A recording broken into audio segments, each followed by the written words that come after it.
ప్రశాంతంగా ఉన్న సముద్రం, నీటిపై హాయిగా వెళ్తున్న బోటు. ఇంతలో ఉన్నట్టుండి గందరగోళం.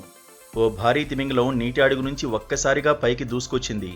ఆ బోటుపై దాడి చేసి సముద్రంలో పడేసింది. ఇదంతా ఏదో హాలీవుడ్ సినిమాలో సీన్ అనుకుంటున్నారా? అయితే మీరు తప్పులో కాలేసినట్టే. అమెరికాలోని న్యూ హాంప్షైర్ వద్ద పోర్ట్స్మౌత్ సముద్ర జలాల్లో నిజంగానే జరిగింది. న్యూ హాంప్షైర్కు సమీపంలోని సముద్ర జలాల్లోకి కొందరు వ్యక్తులు చేపల వేట కోసం 23 అడుగుల బోటుతో వెళ్లారు. ఆ సమయంలో ఓ భారీ తిమింగలం ఆ బోటు సమీపానికి వచ్చింది.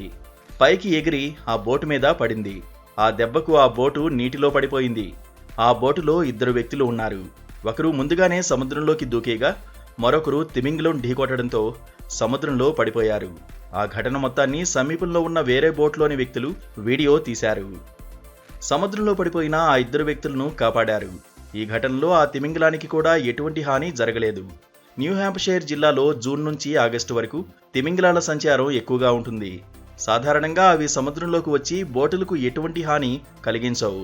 ప్రస్తుత ఘటనకు సంబంధించిన వీడియో సోషల్ మీడియాలో వైరల్గా మారింది.